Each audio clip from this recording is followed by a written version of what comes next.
सकाळपासूनच मुंबई आणि उपनगर परिसरामध्ये मुसळधार पावसानं अक्षरशः झोडपलेलं आहे। पहिल्याच पावसानं मुंबईकरांना झोडपून काढलंय। दादरसह अनेक ठिकाणी पाणी साचल्याच्या घटना घडलेल्या आहेत। त्यासोबतच समुद्र देखील उसळल्याचं पाहायला मिळतंय।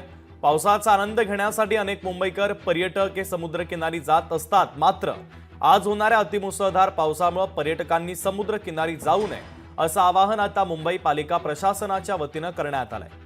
आणि या परिस्थितीचा दादर चौपाटी परिसरातून आढावा घेतला आमचे प्रतिनिधी उमेश करंजकर यांनी। पाहूयात।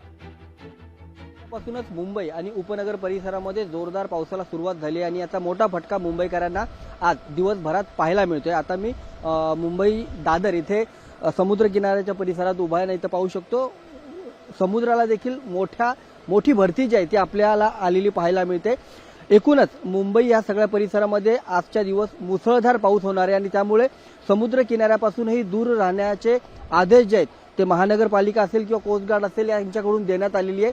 मुंबईला खूप मोठा समुद्र किनारा लागलेला आहे, त्यामुळे समुद्र किनाऱ्यावर पर्यटक पावसाच्या दिवशी फिरायला येण्यासाठी खूप आतुर असतात। मात्र आजचा हा सर्व पावसाचा जोर पाहता पर्यटकांनी समुद्र किनारी जाऊ नये असं आवाहन जे आहे ते प्रशासनाकडून करण्यात आलेलं आहे। आता आपण पाहू शकतो की समुद्राच्या किनारी मोठ्या लाटा उसळताना पाहायला मिळतात। मोठ्या उफाणावरती ज्या आहेत त्या लाटा असलेल्या पाहायला मिळतात। त्यामुळे सुरक्षा पाहता पर्यटकांनी समुद्राच्या किनाऱ्याच्या जवळ जाऊ नये, इव्हन समुद्रात उतरण्याचा कुठलाही प्रयत्न करू नये अशा प्रकारचं आवाहन जे आहे ते पर्यटकांना करण्यात आलेलं आहे। प्रशासन सकाळपासूनच जागरूक आहे। खास करून जर आपण पाहिलं तर रेल्वे व्यवस्था असेल किंवा रस्त्यावरील वाहतूक व्यवस्था असेल याला मोठा फटका जो आहे तो सकाळपासून बसलेला आहे। रस्ते देखील मुंबईतले सध्या आपण पाहतोय तर खूप खुले आहेत।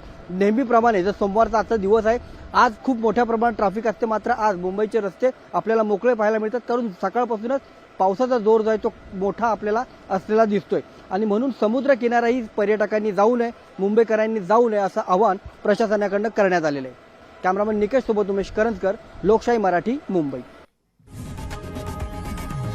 लोकशाही मराठी ऐका, पहा, जागरूक रहा।